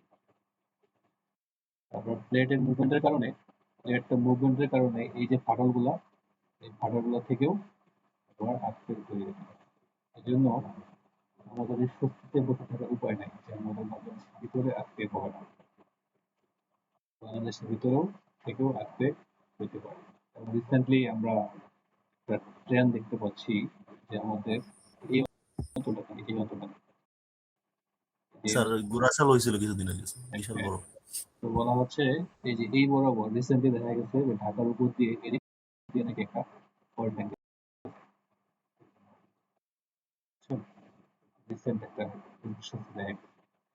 তো আমরা যখন সেটা একটা প্রমাণ পাচ্ছি ঢাকার আশেপাশে এই জায়গাতে আমরা রিসেন্টলি আপডেট করছি। এখন তো অ্যাকচুয়ালি আমরা এতদিন আসলে স্বস্তিতে ছিলাম যে ঠিক আছে, কিন্তু আজকে হয়েও এটা দূরে হবে, বড় আসবে এবং এটা ইম্প্যাক্ট বাংলাদেশে আস্তে আস্তে কমে যাবে। কিন্তু আপনার আর্থকুয়েকের সেন্টার এপিসেন্টার যদি দেশের ভিতরেই হয়, তাহলে কিন্তু তার যে ইন্টেন্সিটিটা বা আর্থকুয়েকের যে এনার্জিটা, এটা কিন্তু অনেক বেশি দেশের ভিতরেই রিলিজ হবে, যে ক্ষয়ক্ষতির পরিমাণটা বেশি হবে। তো এটাই বললাম যে টেকটনিক প্লেট এবং হচ্ছে ফ্রন্ট লাইন অফ বাংলাদেশ। যে আমরা এখান থেকে যেটা বুঝতে পারতেছি যে আমাদের আর্থকুয়েক নিয়ে খুবই খুবই খুবই কনসার্ভেটিভ হবে, বুঝছেন? আর্থকুয়েকটাকে কোনোভাবেই আমাদের ছাড় দেওয়ার সুযোগ নেই। এখন আর্থকুয়েক হলে কি ঘটনাটা ঘটে এটা একটু বোঝার চেষ্টা করি। আর্থকুয়েক যদি হয় তাহলে কি ঘটনাটা হয় এটা একটু বোঝার চেষ্টা করি। এতটুকু পর্যন্ত বুঝলাম যে আর্থকুয়েক কেন হয় না, ঠিক আছে? তারপরে বুঝলাম যে অ্যাকচুয়ালি আর্থকুয়েক কোথায় কোথায় হইতে পারে। এখন আমরা দেখবো যে আর্থকুয়েক যদি হয়ে যায় এরপরে কি হবে, এরপরে ঘটনাটা কি। আপনারা কি সিকুয়েন্সটা বুঝতে পারতেছেন? জি স্যার। এখন মনে করেন এই যে কোনো একটা ফল্ট লাইন থেকে আপনার আর্থকুয়েক হইল, বা হচ্ছে ফল্ট লাইন না হয় বা কোনো একটা টেকটনিক প্লেট থেকে আর্থকুয়েক হইল। তো আর্থকুয়েক হওয়ার আগেও একটা কোশ্চেন হচ্ছে যে আসলে আর্থকুয়েক যদি হচ্ছে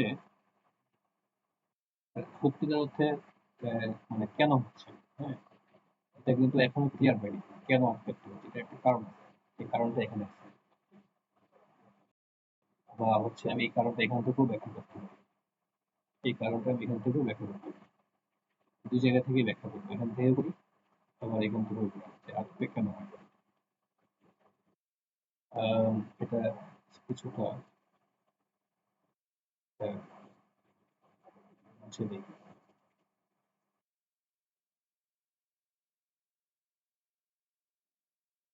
কালার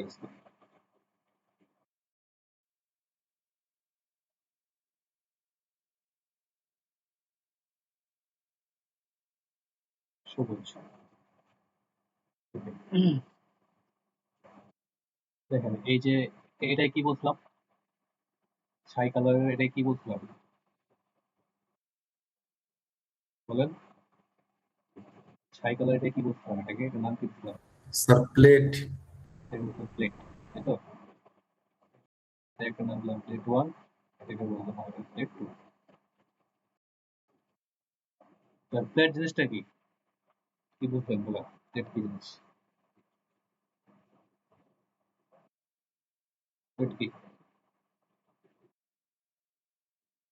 বলেন, যা বুঝছেন তাই বলেন, ভুল বললে অসুবিধা হবে। স্যার প্লেটের উপরেই যে আপনার দেশগুলা যে আছে এগুলা মানে মাটিগুলো অবস্থান করে আর কি। ক্রাস্টটাই হচ্ছে প্লেট, এই ক্রাস্ট, এটা ছিল ক্রাস্ট, তাই না? এই পুরোটাই একটা ক্রাস্ট ছিল, এই ক্রাস্টটা যখন ভেঙে গেছে তখন অনেকগুলা প্লেট, এই তো ঠিকই বলছেন, যেটার উপরে আসলে মেন্টাল তো হচ্ছে গলিত কিছু, তাই না? প্লেট হচ্ছে সলিড, একটা সলিড, যে মেন্টালটা থেকে বলা হচ্ছে প্লেট, ঠিক আছে? এখন এই যে প্লেট, এই প্লেটটা কিন্তু আপনার ব্রিটেল ম্যাটেরিয়াল, ব্রিটেল ম্যাটেরিয়াল, ব্রিটেল ম্যাটেরিয়াল কি বলতে পারবেন? স্যার ভঙ্গুর বস্তু মানে ভাঙা যায় তাড়াতাড়ি। হ্যাঁ, ব্রিটেল হচ্ছে যেমন একটা একটা ব্রিক, ইট, ইট, ইটকে আপনি যদি অনেক জোরে বাড়ি দেন, একটা হ্যামার দিয়ে, বুঝছেন, এটা একবার ঠাস করে ভেঙে দেয়, একবারই ভাঙে দেয়, তাই না? ব্রিককে স্যার আমার মতো একটা লোহা নিচ্ছেন, লোহার রড, লোহার রডকে আপনি যত জোরেই বাড়ি দেন না কেন, এটা কোনো ঠাস করে ভেঙে যাবে না, এটা কিন্তু বেঁকে যাবে, ঠিক আছে, কিন্তু একবারে ভেঙে যাবে, সেটা হলো ফ্লেক্সিবল মেটেরিয়াল। ব্রিটেল মেটেরিয়ালের বৈশিষ্ট্য হচ্ছে যে সে এনার্জি আসলে অ্যাবজর্ব করতে করতে করতে করতে করতে করতে একসময় ঠাস করে ভেঙে যাবে, পুরা এনার্জিটাকে সে রিলিজ করে দেবে, এটা হচ্ছে ব্রিটেল মেটেরিয়াল বৈশিষ্ট্য। ফ্লেক্সিবল মেটেরিয়াল বৈশিষ্ট্য হচ্ছে যে সে এনার্জি অ্যাবজর্ব করবে, সাথে সাথে সে একটু লম্বা হবে, সে একটু মচকাবে আর কি, কিন্তু ঠাস করে ভেঙে যাবে, এগুলো তো আপনারা জানেন, তাই না? এখন এই যে এখানে যে প্লেট, যেটা প্লেট, প্লেট কিন্তু ব্রিটেল মেটেরিয়াল, ফ্লেক্সিবল মেটেরিয়াল না। তো এটা তো বৈশিষ্ট্য। এখানে দেখেন যখন এই যে এদিককার প্লেটটা, এই প্লেটটা এদিকে আসবে, এটা যখন এদিকে যাবে, তখন এইখানে এই জায়গাটা কি জায়গাটা প্রতি সেকেন্ডে সেকেন্ডে এনার্জি অ্যাবজর্ব করবে, এনার্জি গেইন করবে এই জায়গাটা, তাই না? যদি এদিকে এদিকে পুশ করেন, এদিকে পুশ করেন, এখানে কি হবে, ক্রমান্বয়ে এনার্জি এনার্জি জমবে না এই জায়গাটা, জি কমবে কিনা? স্যার। দুই হাত, দুই হাত মুষ্টি করে তারপরে চাপ দেন, জোরে চাপ দেন, দুই হাত মুষ্টি করে তারপর নিজের দিকে জোরে চাপ দেন, অনেক জোরে চাপ দেন, দেখবেন যে যে কানেকশন, যে জায়গাটা, এই জায়গাটাতে এনার্জি হচ্ছে চলতে থাকবে, তোমাকে এনার্জি প্রতি সেকেন্ডে সেকেন্ডে এখানে এনার্জি জমবে, কেন জমতেছে, আর এটাতে এদিকে থাকতেছে, এটা এদিকে থাকতেছে, একের উপরকে তারা হচ্ছে ধাক্কা দিচ্ছে, এই জায়গাটাতে এনার্জি জমতে থাকবে, জমতেছে প্রতি সেকেন্ডে এনার্জি জমতেছে, জমতে জমতে জমতে সে ইনফিনিটি পরিমাণ এনার্জি নিতে পারবে এই জায়গাটাতে, কি মনে হয়? ইনফিনিটি নিতে পারবে না, কেন? কারণ এই যে প্লেট যে আছে, প্লেটের তো হচ্ছে আহ, আপনার একটা নিজস্ব এনার্জি গ্রহণ করার ক্ষমতা আছে। যে মেটেরিয়ালটা কতক্ষণ পর্যন্ত এনার্জি দিতে পারবে, যতক্ষণ পর্যন্ত সে তার স্ট্রেংথ, হাইয়েস্ট স্ট্রেংথ, মেটেরিয়ালের হাইয়েস্ট স্ট্রেংথ যতক্ষণ পর্যন্ত থাকবে ততক্ষণ পর্যন্ত সে এনার্জিটা অ্যাবজর্ব করতে পারবে। এর থেকে বেশি হয়ে গেলে কি করবে? জায়গায় ঠাস করে ভেঙে যাবে। আচ্ছা, জি স্যার। তো যখন ঠাস করে ভেঙে যাবে এই জায়গাটা, হ্যাঁ, তখন কি হবে? এখানে এখানে যে এনার্জিটা অ্যাবজর্ব হয়েছিল পুরোটাকেই সেটা রিলিজ করে দেয়। এখানে যে এনার্জি ছিল পুরো এনার্জিটা রিলিজ হয়ে যায়। এনার্জি রিলিজ হয়ে গেলে এরপর এনার্জিটা কি বসে থাকবে? না স্যার, ভূপৃষ্ঠে এসে পড়বে সে এনার্জি। সে সেই এনার্জিটা ওখান থেকে তখন খুব মুভ করা শুরু করবে। এনার্জিটা ওখান থেকে মুভ করা শুরু করবে।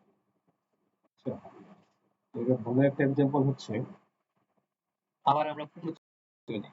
পুকুরের কথাই বলছিলাম এই জায়গায়, হ্যাঁ। ধরেন যে পুকুর, এই পুকুরে পুকুর হচ্ছে এটা তো লিকুইড, তাই না? তো আপনি হচ্ছে এখান থেকে ঢিল মারেন, ঢিল মারার পরে কি হবে? ঢিল মারার পরে স্যার একটা ঢেউ ঢেউ কাজ করবে স্যারের দিকে সমানভাবে। কেন কাজ করবে? ঢেউটা কেন কাজ করবে?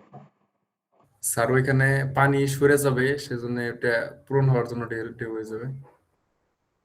আচ্ছা, এখানে এই জায়গায় যদি মনে করেন পুকুর না হয়ে এটা এটা পুকুর না হয়, এটা একটা মাটি থাকতো, মাটি, ঢিল মারলে কি হতো? স্যার ঢিল ভেঙে যাবে, মানে ঢেউ, মাটি যেহেতু। তখন কি ঢেউ হবে? না স্যার। তখন ঢেউ হবে না। তার মানে আপনি বুঝতেছেন যে পানি থাকলে ঢেউ হচ্ছে, যেখানে যদি মাটি থাকতো তাহলে আর ঢেউ হয় না। কারণ কি? কারণ কি কেউ বলতে পারবে? স্যার মাটি এনার্জি অ্যাবজর্ব করে নিচ্ছে। পানি কি করতে পারতো? স্যার পানি এনার্জি ট্রান্সফার করে দিচ্ছে একটা মলিকুল থেকে আরেকটা মলিকুলে, আর মাটি এটা করতে পারতেছে না। তার কারণটা কি? কেন করতে পারতো না? কাহিনী কি? আচ্ছা, এটা না যায় এদিকে। কারণ হচ্ছে শেয়ার স্ট্রেংথ। শেয়ার স্ট্রেংথ বুঝছেন? জি স্যার। পানির শেয়ার স্ট্রেংথ 0, এর কোনো শেয়ার স্ট্রেংথ নেই। এই কারণে যখনই এখানে এনার্জিটা আসলো, সে ফোর্সটাকে সে নিতে পারছে না। যদি না নিতে পারে, সে কি করতেছে? পাশের যে পানির মলিকুলটা তাকে ট্রান্সফার করছে। ও আবার কি করতেছে? ও তো শেয়ার স্ট্রেংথ নাই। সে আবার তারপর ট্রাই করতেছে, তারও নাই, সে আবার তারপর ট্রাই করতে করতে করতে করতে তাহলে এই এনার্জিটা কোথায় গিয়ে আপনার অ্যাবজর্ব হচ্ছে? এনার্জিটা কোথায় গিয়ে অ্যাবজর্ব হচ্ছে? পানি যদি শেয়ার স্ট্রেংথ না নিতে পারে, ঢিল মারার পরে এই এনার্জিটা অ্যাবজর্ব হচ্ছে কোথায়? কোথায় গিয়ে শেষ হচ্ছে এনার্জিটা? পুকুরের পাড়ে। স্যার পুকুরের পাড়ে যে আঘাত করে এটা হ্যাঁ, ঢেউটা। তার মানে পুকুরের পাড়ে গিয়ে এনার্জিটা তারপরে অ্যাবজর্ব করে নিচ্ছে। কিন্তু পানির তো শেয়ার স্ট্রেংথ 0, শেয়ার হলে ওই এনার্জিটাকে অ্যাবজর্ব করতে পারতেছে না। কি করতেছে?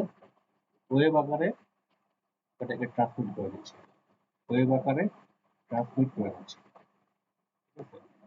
এবং কিছু এনার্জি অবশ্য তারপরে অ্যাবজর্ব হয়, কারণ পানির নিজস্ব ওয়েটের কারণে, হ্যাঁ, কিছু ফ্রিকশন হচ্ছে, ফ্রিকশনের কারণে আবার এই এনার্জি কিছু অ্যাবজর্ব হয়। কিন্তু মেইন এনার্জিটা অ্যাবজর্ব হয় কিন্তু পুকুরের পাড়ে।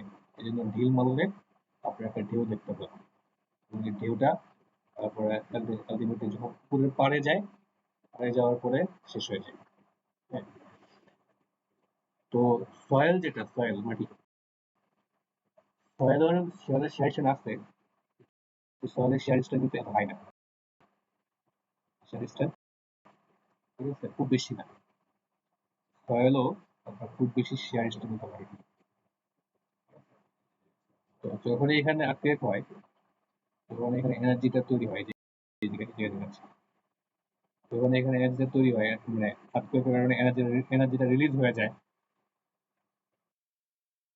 তখন এই এনার্জিটা সয়েল হচ্ছে ওই পানির মতো ওয়েভ আকারে ট্রান্সমিট করে দেয়, ওয়েভ আকারে ট্রান্সমিট করে দেয়। আচ্ছা, তো সয়েল কিন্তু একবারে পানির মতো না যে পুরোটাই ট্রান্সমিট করে দেবে। সয়েল কিছু এনার্জি অ্যাকচুয়ালি সে অ্যাবজর্ব করে, কিন্তু এর সংখ্যা খুব খুব বেশি না। এখানে যে পুরো এনার্জি তৈরি হয়, রিলিজ হয়, তার তুলনায় সয়েলের এনার্জি অ্যাবজর্পশনটা অনেক কম। বা সয়েলের ড্যাম্পিংটা অনেক কম। এখানে দেখা যায় যে ওয়েভটা এনার্জিটা ওয়েভ আকারে আপনার হচ্ছে ট্রান্সমিট হয়ে যাচ্ছে, ওয়েভ আকারে ট্রান্সমিট হয়। এই জায়গায় যদি আপনার বিল্ডিং থাকে তাহলে যে ওয়েভটা যেটা ঢেউয়ের মতো যেটা ওইটা আপনার বিল্ডিং এর উপরে আসে impact করে। আচ্ছা, এই কারণে আর্থকুয়েকের কারণে কিন্তু বিল্ডিংকে সরাসরি এটা ধাক্কা দেয় না, ধাক্কা দেয় সরাসরি আর্থকুয়েক। কে কি করে, আর্থকুয়েকের নিচে বিল্ডিং এর নিচে যে সয়েলটা হচ্ছে আপনার এরকম করে ব্যাক অ্যান্ড ফোর্থ করে। সয়েলটা হচ্ছে আপনার ব্যাক অ্যান্ড ফোর্থ করে মুভ করে দেখে সয়েলের উপরে যে বিল্ডিংটা সেটা হচ্ছে দুলে। আচ্ছা, তো এই যখন হচ্ছে বিল্ডিং এ দুলার কারণে এখানে ফোর্স জেনারেট হয়, বিল্ডিং দুলার কারণে ফোর্স জেনারেট হয়, ঠিক আছে। কিন্তু উইন্ড যেমন বিল্ডিংকে সরাসরি এসে ধাক্কা দিচ্ছে, আর্থকুয়েক কিন্তু সরাসরি এসে ধাক্কা দেয় না। আর্থকুয়েক কি করবে, নিচের যে সয়েলটা, স্ট্রাকচারের নিচের যে সয়েলটা ওটাকে সে হচ্ছে দুললে বিল্ডিং হচ্ছে কাঁপে, বিল্ডিং কাঁপলে তখন ফোর্স জেনারেট হয়। এই ব্যাপারটা নিয়ে পরে আরো কথাবার্তা বলবো, কিন্তু আপাতত জিনিসটা আমি বুঝাইলাম যে কিভাবে আর্থকুয়েক তৈরি হয়, কিভাবে আর্থকুয়েক তৈরি হওয়ার পর ওয়েভটা ট্রান্সমিট করে এবং আপনার বিল্ডিং এর উপরে কিভাবে ইম্প্যাক্ট করে। তো আমরা বললাম যে এই কারণে হচ্ছে এছাড়া এমন হতে পারে যে মনে করেন কোনো একটা ফল্ট লাইন আছে, যেমন এই ফিগারটা দেখেন, এটার কোনো কারণে এই যে এই পাশে এই যে এই লাইনটা, এই লাইনের এই পাশের যেই সয়েলটা আছে বা হচ্ছে এই পাশের যে প্লেটটা আছে, এ হচ্ছে এদিকে শক্তি, আর এই পাশের যে সয়েলটা প্লেটটা এটা এদিকে শক্তি।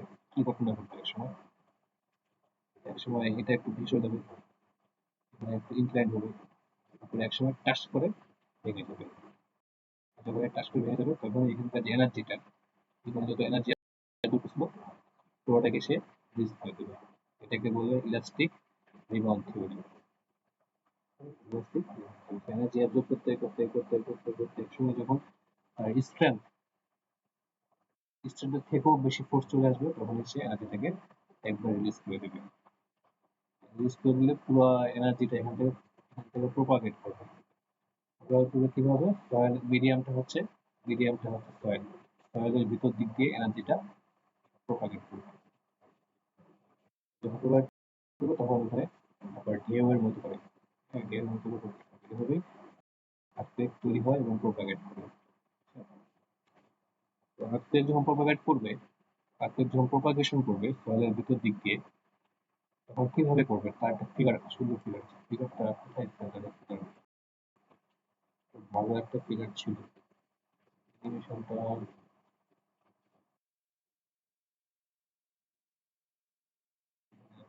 শিওর করতে পারবো।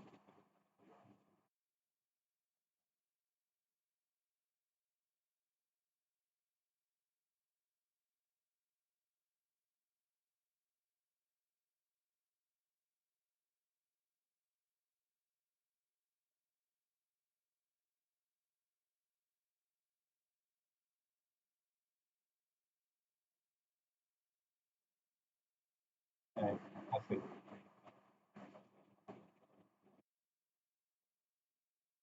আচ্ছা, এখান থেকেই দেখি। ওকে, তো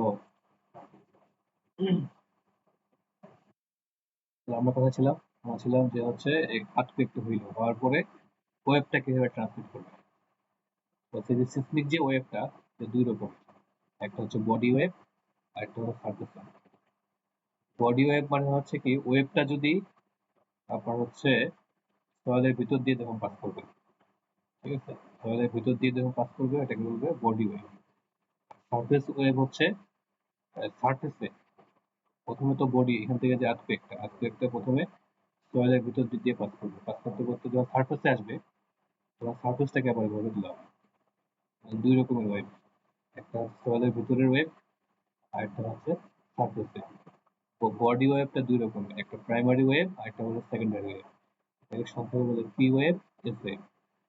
আর সারফেস ওয়েভ দুই রকমের, এটা হচ্ছে লাভ ওয়েভ আর একটা হচ্ছে রিলে ওয়েভ, এল ওয়েভ এবং হচ্ছে আর ওয়েভ। তো বডি ওয়েভটা কিভাবে পাস করে দেখেন। বডি ওয়েভ কিন্তু সয়েলের ভিতরে কাজ করে, অ্যাক্টিভ হওয়ার পরে সয়েলের ভিতরে যে ওয়েভটা, এটা এভাবে কাজ করবে সাউন্ড ওয়েভের মতো, বুঝছেন? বডি ওয়েভটা এভাবে কাজ করবে, কম্প্রেশন এবং টেনশন করবে, কম্প্রেশন এবং টেনশন, কম্প্রেশন এবং টেনশন করে করে করে করে কাজ করবে। এবং পি ওয়েভ বা প্রাইমারি ওয়েভটা খুব স্পিডে হয়, খুব দ্রুত হয় এটা। এরপর যেটা এস ওয়েভ, এটাও বডি ওয়েভ। এটা যদি দেখা, এটা সয়েলটা কিভাবে কামাবে, দেখো একটা দড়ি নেবেন, দড়ি দড়ি নিয়ে দড়ির এক প্রান্তে আপনার বন্ধুকে ধরতে দিবেন, আরেক প্রান্তে ধরে আপনি উপর নিচ করে একটা একটা দোলা দিবেন, তাহলে দেখবেন যে দড়িটা ঢেউ পাচ্ছে, ঠিক আছে? মানে ওয়েভটা, ঢেউটা যেদিকে যাচ্ছে, ঢেউটা যেদিকে যাচ্ছে ওয়েভটা ওইদিকে ট্রান্সমিট হচ্ছে। ডিরেকশন অফ প্রোপাগেশন এবং ডিরেকশন অফ পার্টিকেলের মোশন, মানে পার্টিকেলটাই যেখানে পার্টিকেলটা উপর নিচ করে, পার্টিকেলটা মুভ করে উপর নিচ করে, কিন্তু ওয়েভটা ট্রান্সমিট করবে লংজিটিউডিনাল বরাবর, দেখেন যে জেড ডিরেকশন বরাবর পার্টিকেলটা মুভ করতেছে এভাবে, কিন্তু ওয়েভটা পাস করতেছে এক্স ডিরেকশন বরাবর। এটা ভালো একটা এক্সাম্পল হচ্ছে দড়ি নেবেন, একটা দড়ি, একটা দড়ি নিয়ে এক প্রান্ত ধরে এভাবে একটা ঢেউয়ের মতো করবেন, আপনি তো উপর নিচ করে একটা একটা দোলা দিবেন, সরি, এখানে একটা দড়ি আছে, স্যার বুঝছি স্যার এটা। একটা এখানে দড়ি আছে, এখানে আপনি এই দড়ির একটা প্রান্ত উপর নিচ করে একটা দোলা দিবেন, দেখবেন এইভাবে হয়ে যাচ্ছে। তাহলে পার্টিকেল গুলো মুভ করছে কিন্তু উপর নিচ করে, ওয়েভটা প্রোভাইড করছে কোন দিকে, এই বরাবর, তাহলে এস ওয়েভ। এস ওয়েভ পার্টিকেলের মুভমেন্টটা হচ্ছে জেড বরাবর, কিন্তু ওয়েভটা পাস করতেছে এক্স বরাবর। এবার লাভ ওয়েভটা আরো ইন্টারেস্টিং। লাভ ওয়েভের পার্টিকেলটা মুভ করবে হচ্ছে ওয়াই ওয়াই বরাবর, কিন্তু আপনার প্রোপাগেশনটা করবে এক্স বরাবর। এবার যদি এখানে যে দড়িটা, এই দড়ি নিয়েও এখানে দেখতে পারেন, দড়িটা এবার হচ্ছে এদিকে এভাবে এভাবে দুলাবেন, উপর নিচ না করে দড়িটাকে এদিক বরাবর দুলাবেন, এমনি দুলাবেন, তাহলে এটা হবে লাভ ওয়েভ। লাভ ওয়েভটা কিন্তু সার্ফেস ওয়েভ। আর যেটা রেলি ওয়েভ খুবই ভয়ানক ওয়েভ, এটাতে সবচেয়ে বেশি আপনার ক্ষতি হয় বিল্ডিং এ। এটা হলো আপনার এই সয়েলটা হচ্ছে পার্টিকেল গুলো মোচড়াবে, টর্সন হয়ে পার্টিকেল গুলোতে এগুলো মোচড়াবে, পার্টিকেলটা মোচড়াচ্ছে, ওয়েভটা ট্রান্সফার হচ্ছে এক ডিরেকশন, এটা হচ্ছে রেলে ওয়েভ। এবং লাভ ওয়েভের কারণে আপনার বিল্ডিং এ সবচেয়ে বেশি ইম্প্যাক্ট করবে লাভ ওয়েভ এবং হচ্ছে রেলে ওয়েভ, যেটা সারফেস ওয়েভটাই সবচেয়ে বেশি আমাদের ক্ষতি করে। আচ্ছা, এগুলি কিভাবে মাপতে থাকতে হয় এটা বাদ দিয়ে আমরা এখানে চলে যাই। আচ্ছা, তাহলে বোঝা গেল কিভাবে আজকে তার তৈরি হয় এবং প্রোপাগেট করে। জি স্যার। আচ্ছা, আমি আর আর হচ্ছে জাস্ট দুটো স্লাইড ছেড়ে দিচ্ছি। এখন এই যে আর্থকুয়েকের ম্যাগনিটিউড কি এবং আর্থকুয়েকের ইন্টেন্সিটি কি।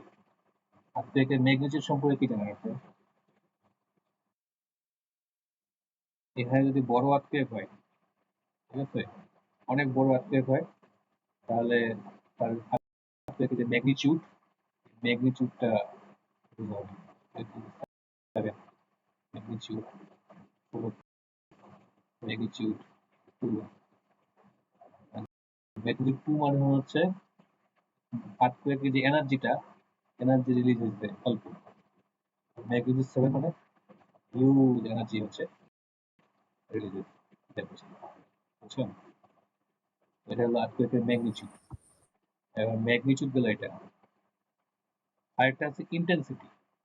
ম্যাগনিটিউড আর ইন্টেন্সিটি একরকম না। ইন্টেন্সিটিটা হচ্ছে হিউম্যান ফিলিংস, হিউম্যানের যে ফিলিংস এটা হলো ইন্টেন্সিটি। মনে করেন একই আর্থকুয়েক হয়েছে, একই আর্থকুয়েক হয়েছে, মনে করেন ঠিক আছে পাচ্ছি যেমন এই যে এখানে একটা আছে, ঠিক আছে, এই আর্থকুয়েকের কারণে আপনার হিউম্যানের যে ফিলিংসটা সেটা হলো ইন্টেন্সিটি। এখানে এই যে চিটাগাং সিলেটের এই জায়গায় মানুষের ইন্টেন্সিটিটা আর্থকুয়েকের ইন্টেন্সিটি যা হবে ডেফিনেটলি ঠাকুরগাঁও ইন্টেন্সিটি একরকম হবে না, হবে কম হবে। কিন্তু ম্যাগনিটিউড সেম স্যার, সেম হবে স্যার। সেম। তো এটা হলো ইন্টেন্সিটি। ইন্টেন্সিটি ডিপেন্ড করবে আপনার হচ্ছে ফিলিংস এর উপরে, বা হচ্ছে কি ডিস্টেন্সে তো ডিসটেন্সের কারণে এটা এটা আরো পরে বুঝতে পারবেন। হ্যাঁ, ইন্টেন্সিটি ইন্টেন্সিটি ইন্টেন্সিটি সিলেটের যা ইন্টেন্সিটি তো একই রকম ইন্টেন্সিটি হয়ে যেতে পারে, ঠিক আছে?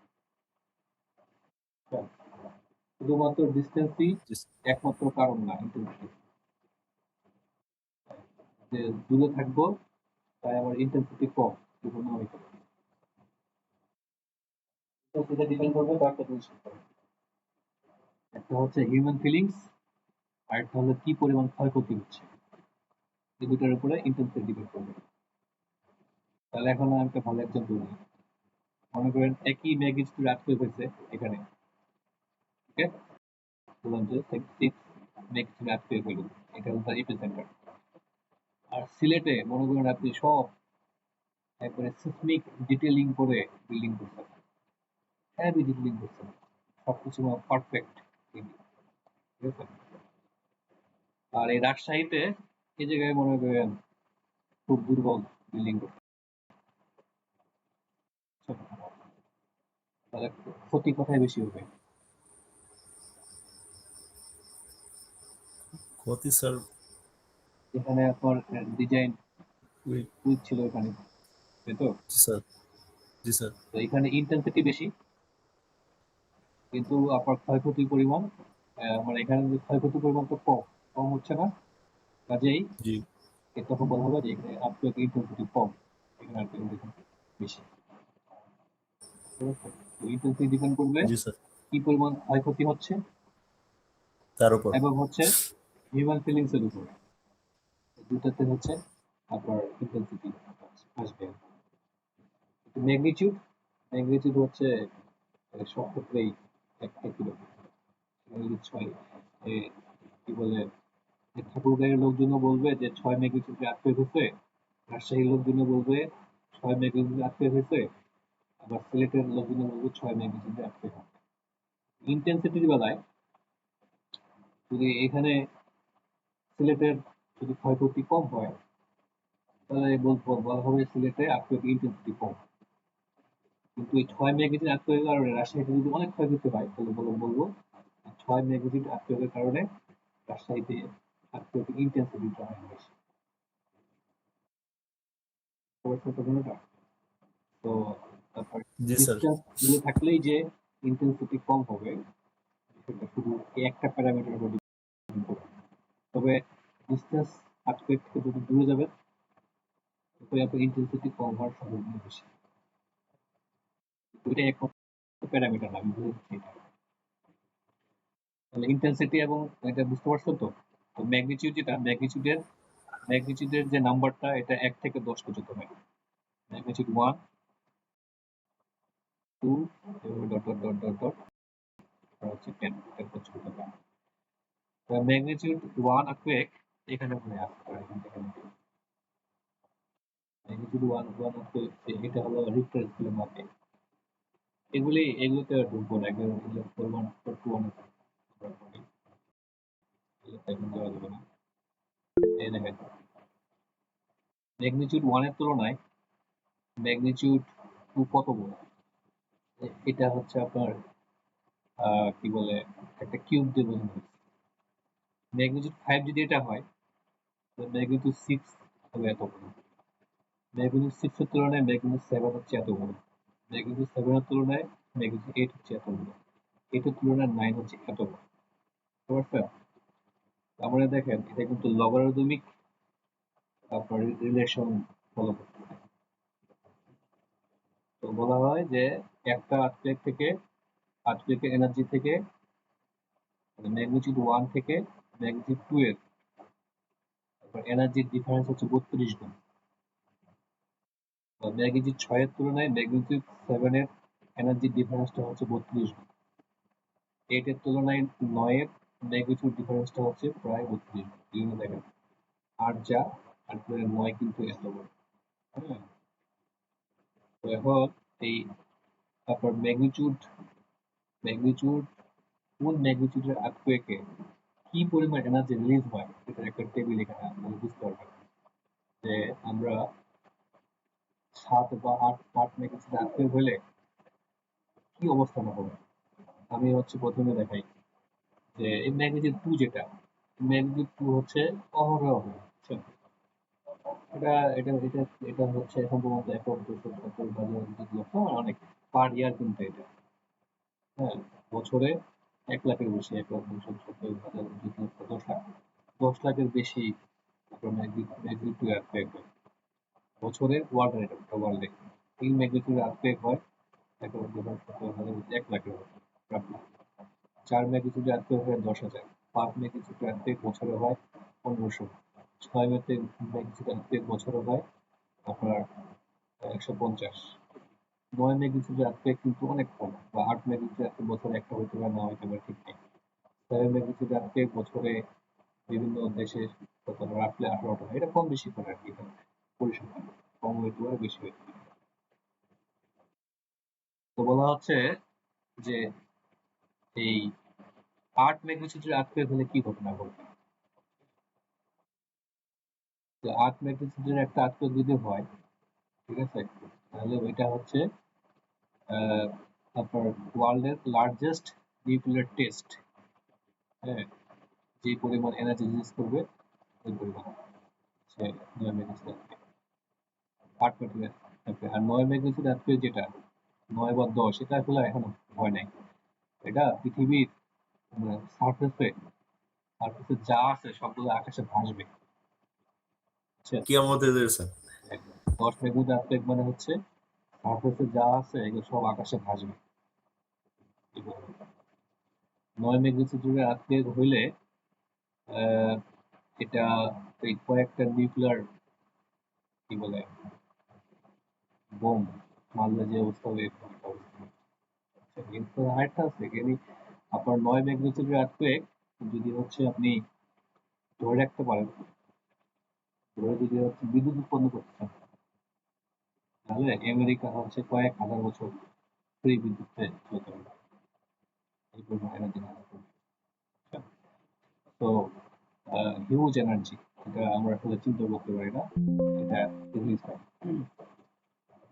ঠিক আছে, আমাদের ক্লাস আজকে শেষ হয়ে গেলো। এরপরের দিন আচ্ছা আরেকটা হলো তো বাংলাদেশের আশেপাশে কি ধরনের আর্থকুয়েক হয়।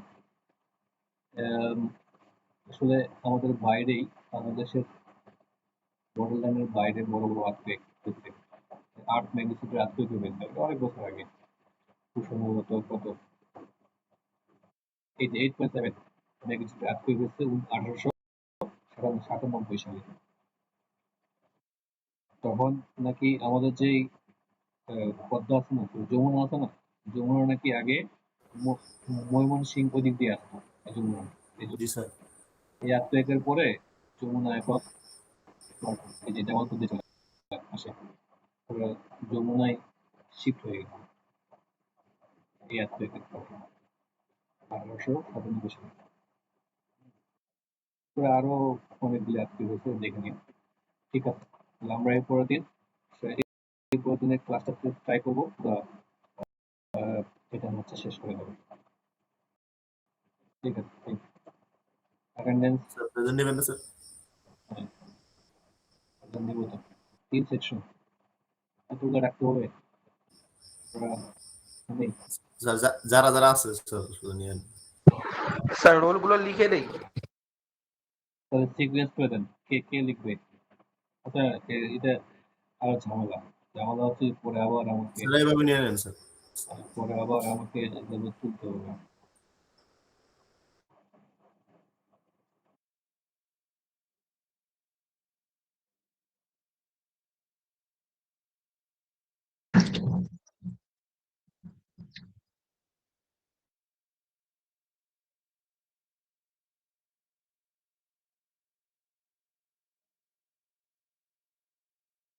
ঠিক আছে বলেন।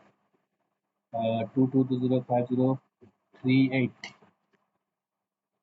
তারপরে হচ্ছে 100, 156, 23105056, 64, তারপরে জুবায়ের জুবায়ের আহমেদ, তারপরে 23105123,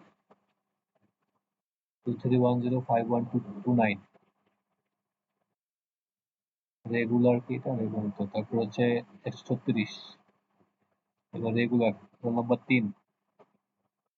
ইয়া স্যার, স্যার গতকালকে আমি ছিলাম স্যার প্রেজেন্ট, এখানে অ্যাবসেন্ট। আচ্ছা স্যার 99। আচ্ছা, আগে আসুক। এরপরে হচ্ছে roll number 4, 5, 6, 7, Yes, sir. 8, Yes, sir. 9, present sir. 10, 11, 12, 13, 14, 15, sir ওর মাইক্রোফোনের সমস্যা আছে স্যার। 16, present sir. 17, present sir. 18, 19, Yes, sir. 20, 21, 22,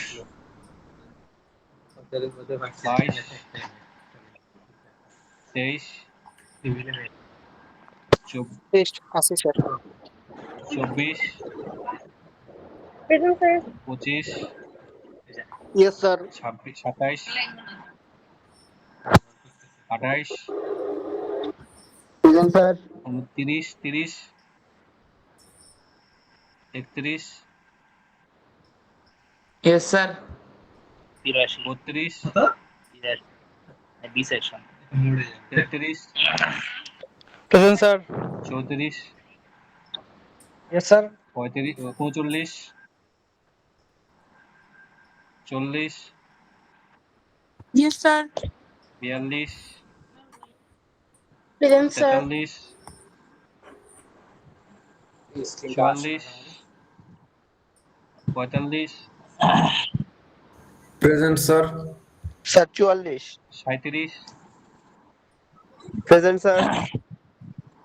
14, 29, 39, 20205039, 23105022। ওকে, ঠিক আছে। সেকশন এ হয়ে গেল। আপনার কতজন আসেন? স্যার 22 মিস গেছে, আমি কমেন্ট করছিলাম। 21 জন। 21 জন স্যার। কে? 22, এস এম মাহফুজ। জি স্যার, 22। ঠিক আছে, থ্যাংক ইউ। এবার হচ্ছে সেকশন বি তে আসি। আপনারা মাইক্রোফোন অফ করেন। স্যার হ্যাঁ, বলেন। আমি আমার যে ডিসপ্লে আর বলেন। সেকশন এর বলছেন কাস্ট ফ্যাক্টরটা বুঝাবেন, এটা কি আচ্ছা, লাস্ট ক্লাসে বুঝাবেন? একদিন বুঝাই দেবো আজকে না। অনেকদিন। ঠিক আছে। আচ্ছা, সেকশন এ হয়ে গেল। এবার সেকশন বি তে। সেকশন বি আসে। Section B.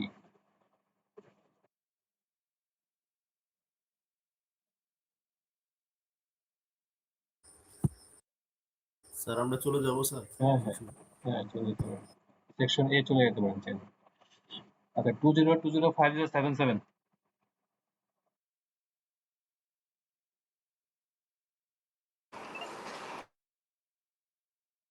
তারপরে হচ্ছে 22205036, regular 22205052, regular 46, 47, 48, 49, Yes, sir. 49. 50, 50, 51, 50, Present, sir. 52, 53,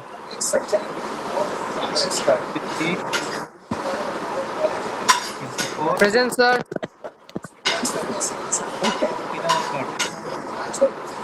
53 না 54? Sir, 53 this is. 53, 54, 55, Yes, sir. 56, 57, 58, Yes, sir. 60, Yes, sir. 61, 62, 63, 65, 66, Yes, sir. 67, 68, 70, Yes, sir. 70, Present, sir. 71, 72, Yes, sir. 73, Yes, sir. 74, 75, Yes, sir. 76. Yes, sir. আচ্ছা আমি এটা রেকর্ডটা of করি, অনেক বড় হয়ে যাচ্ছে।